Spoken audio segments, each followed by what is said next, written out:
Hi, എല്ലാവർക്കും Sara's Kannur കിച്ചണിലേക്ക് സ്വാഗതം. അപ്പോൾ ഞാനിന്ന് നല്ല അടിപൊളി ചട്ടിപ്പത്തിരി ഉണ്ടാക്കാമെന്ന് കരുതി ഇത് ഉണ്ടാക്കുമ്പോൾ ഞാനൊന്ന് വീഡിയോ എടുത്തതാണ്. അപ്പോൾ ഇതെങ്ങനെ ഉണ്ടാക്കാൻ നോക്കാം. ഞാനൊരു ചീനച്ചട്ടി വെച്ചിട്ടുണ്ട്. അത് ചൂടായപ്പോൾ അതിലേക്ക് കുറച്ച് ഓയിൽ ഒഴിച്ച് കൊടുത്തിട്ടുണ്ട്.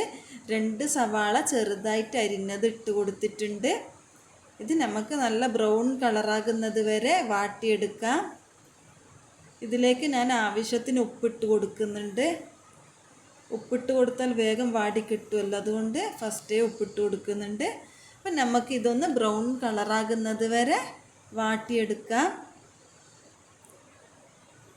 ഇതിലേക്ക് ഞാൻ വെളുത്തുള്ളി, ഇഞ്ചി, പച്ചമുളക് ചതച്ചത് ഇട്ട് കൊടുക്കുന്നുണ്ട്. പച്ചമുളക് ഓരോരുത്തരുടെ എരിവിനനുസരിച്ചിട്ട് ഇട്ട് കൊടുക്കാം. ഞാൻ മക്കൾക്ക് കൊടുക്കുന്നത് കൊണ്ട് പച്ചമുളക് കുറച്ചേ ഇട്ടിട്ടുള്ളൂ. അതിനൊരു പ്രത്യേക ടേസ്റ്റാണ്. അപ്പം നമുക്കിതെല്ലാം ഒന്ന് ബ്രൗൺ കളറാകുന്നത് വരെ നമുക്കിത് വാട്ടിയെടുക്കാം. നന്നായി വാട്ടിയെടുക്കാം.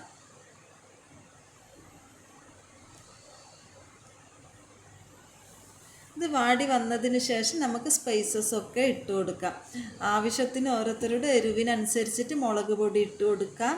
മഞ്ഞൾപ്പൊടി, ഗരം മസാലപ്പൊടി ഇതെല്ലാം ഇട്ട് കൊടുത്തിട്ട് സവാളയിലേക്ക് നന്നായി യോജിപ്പിച്ചെടുക്കുന്നത് പോലെ നമുക്കിത് മിക്സ് ചെയ്ത് കൊടുക്കാം. അതിനുശേഷം ഒന്ന് വാടി വരുന്നത് വരെ ലോ ഫ്ലെയിമിൽ മൂടി വെച്ചിട്ട് നമുക്കിത് വേവിച്ചെടുക്കാം.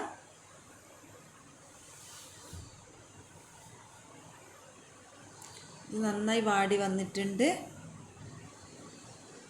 ചിക്കൻ വേവിച്ച് വെച്ചത് ക്രഷ് ചെയ്തിട്ടോ അല്ലെങ്കിൽ പൊടിയായിട്ട് ജാറിലിട്ട് പൊടിയായിട്ടുള്ളതോ എങ്ങനെ വേണ്ടെങ്കിലും ഇട്ട് കൊടുക്കാം. ഞാൻ എൻ്റെ മക്കൾക്കൊക്കെ ചിക്കൻ കടിക്കാൻ കിട്ടുന്നത് പോലെ ചെറിയ ചെറിയ പീസ് പോലെയാണ് ഇട്ട് കൊടുത്തിട്ടുള്ളത്. ഇത് നന്നായി ഒന്ന് മിക്സ് ചെയ്തിട്ട് ചിക്കനിലോട്ട് മസാല പിടിക്കുന്നത് വരെ നമുക്കിതൊന്ന് കുറച്ച് സമയം മൂടി വെച്ചിട്ട് വഴറ്റാം. അതിനുശേഷം നമുക്കിതിൻ്റെ ബാറ്റർ റെഡിയാക്കാം. ഞാനൊരു ജാറിലേക്ക് 3 മുട്ട പൊട്ടിച്ചൊഴിച്ച് കൊടുക്കുന്നുണ്ട്. ഇതിലേക്ക് ഒരു അരക്കപ്പ് മൈദപ്പൊടി ഇട്ട് കൊടുക്കുന്നുണ്ട്. മൈദപ്പൊടി അല്ലെങ്കിൽ ഗോതമ്പ് പൊടിയാണെങ്കിൽ രണ്ടും സെയിം അളവിൽ ഇട്ട് കൊടുത്താലും മതി. മക്കൾക്കൊക്കെ മൈദപ്പൊടി എപ്പോഴും മൈദപ്പൊടിയിലാക്കുന്നത് ബുദ്ധിമുട്ടല്ല, അതുകൊണ്ട് ആട്ടപ്പൊടിയും വേണമെങ്കിൽ മിക്സ് ചെയ്ത് കൊടുക്കാം. ഞാനിവിടെ 1 കപ്പ് എടുത്തിട്ടുണ്ട് മൈദപ്പൊടി.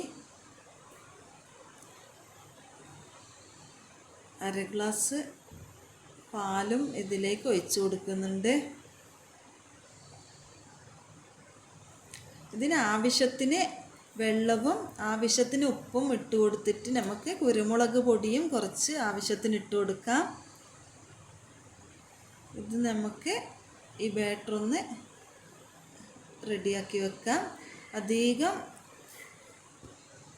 ലൂസാവാനും പാടില്ല, അധികം തിക്കാകാനും പാടില്ല. ഒരു മീഡിയമായി കിട്ടണം. ഞാനിതിവിടെ ഒഴിക്കുമ്പോൾ കാണാൻ പറ്റും. ഇതിലോട്ട് ഒട്ടിപ്പിടിക്കാതിരിക്കാൻ ഞാനിതിലേക്ക് ഓയിൽ എല്ലാവിടെയും ബ്രഷ് ചെയ്ത് കൊടുക്കുന്നുണ്ട്. ഈ പരുവത്തിലാണ് നമ്മുടെ ബാറ്റർ കിട്ടേണ്ടത്.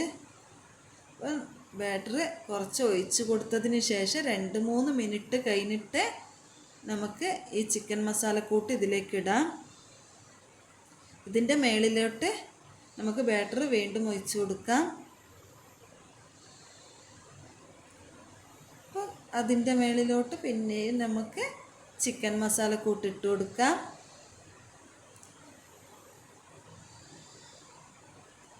വീണ്ടും നമുക്ക് ബാറ്റർ ഒഴിച്ച് കൊടുക്കാം. ലോ ഫ്ലെയിമിൽ മൂടി വെച്ച് ഒരു 20 മിനിറ്റ് വരെ, ഒരു 15 മിനിറ്റ് വരെ വേവിച്ചെടുക്കാം. അടിയിലൊരു പാത്രം, ഒരു പ്ലേറ്റോ മൂടിയോ എന്തെങ്കിലും അടിയിൽ വെച്ച് കൊടുത്താൽ അടി ഒട്ടിപ്പിടിക്കാതെ കരിയാതെ കിട്ടും. ഒഴിച്ച് കൊടുത്തിട്ടുണ്ട്. നമുക്ക് മൂടി വെച്ചിട്ട് ഒരു 15 മിനിറ്റ് അടിഭാഗം വേവിച്ചെടുക്കാം. അപ്പോൾ എൻ്റെ ചാനൽ ആരെങ്കിലും സബ്സ്ക്രൈബ് ചെയ്യാത്തവർ സബ്സ്ക്രൈബ് ചെയ്ത് സപ്പോർട്ട് ചെയ്യണേ. ലൈക്കും ഷെയറും ചെയ്യാൻ മറക്കല്ലേ. പ്ലീസ് ഒന്ന് സബ്സ്ക്രൈബ് ചെയ്യണേ.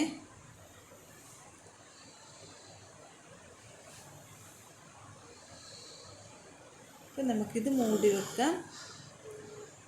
ഒരു 15 മിനിറ്റിന് ശേഷം ഇതായിട്ടില്ല, മേളിലെല്ലാം റെഡിയായി വന്നിട്ടില്ല. കുറച്ച് സമയം കൂടി നമുക്കിത് വേവിക്കാം. ഇപ്പോൾ റെഡിയായി വന്നിട്ടുണ്ട്. ഇതൊരു പ്ലേറ്റിലേക്ക് കമഴ്ത്തി കൊടുത്തിട്ട് തവയിലോട്ട് വീണ്ടും ഇട്ട് കൊടുക്കണം. ഞാൻ അതിനൊന്നും നിൽക്കുന്നില്ല. പൊട്ടുമോ ഇല്ലയോ എന്നുള്ള സംശയത്തോലെ ഞാനിത് മറിച്ചിട്ട് അപ്പം പൊട്ടിയിട്ടൊന്നുമില്ല. നമുക്ക് അടിഭാഗവും ഒരു 10 മിനിറ്റോളം വേവിച്ചെടുക്കാം. സ്കൂൾ വിട്ട് വരുന്ന കുഞ്ഞു മക്കൾക്കൊക്കെ ഇഷ്ടപ്പെടുന്ന അടിപൊളി സ്നാക്കാണ്. ഞാനിത് വീട്ടിലിടയ്ക്കിടയ്ക്ക് എൻ്റെ മക്കൾക്ക് സ്കൂൾ വിട്ട് വരുമ്പോൾ ഉണ്ടാക്കി കൊടുക്കുന്നതാണ്. അപ്പോൾ മോള് പറഞ്ഞിട്ട് വീഡിയോ എടുക്കുന്നതാണ്.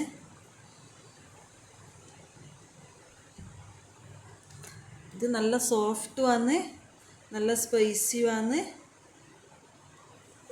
അപ്പോൾ ഇത് റെഡിയായി വന്നിട്ടുണ്ട്. നമുക്കിതൊന്ന് കാണുമ്പം തന്നെ നല്ല അടിപൊളിയായിട്ടില്ല, കരിഞ്ഞു പോകാണ്ട് കിട്ടിയിട്ടുണ്ട്. നമുക്കിത് കട്ട് ചെയ്ത് നോക്കാം.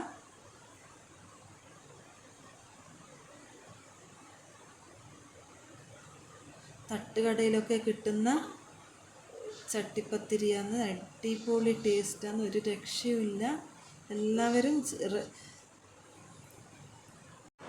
ട്രൈ ചെയ്യാത്തവരൊന്ന് ട്രൈ ചെയ്ത് നോക്കണം, ഫീഡ്ബാക്ക് അറിയിക്കണം. ഇത് കട്ട് ചെയ്തിട്ടും വരുന്നില്ലല്ലോ. അപ്പം നമുക്കിതൊന്ന് നോക്കാം. നല്ല സോഫ്റ്റായിട്ട്, നല്ല സോഫ്റ്റുമാണ്, സ്പൈസി, നല്ല ടേസ്റ്റ്. ചിക്കനൊക്കെ ആയിട്ട് കടിക്കുമ്പോൾ നല്ല ടേസ്റ്റുള്ള ഒരു ചട്ടിപ്പത്തിരിയാണ്. നമുക്കിത് 2-3 പീസാക്കി വെച്ചിട്ടുണ്ട്. മക്കൾക്കെല്ലാം കൊടുക്കട്ടെ. അപ്പോൾ എല്ലാവരും ഇതൊന്ന് ട്രൈ ചെയ്ത് നോക്കാം. Bye bye.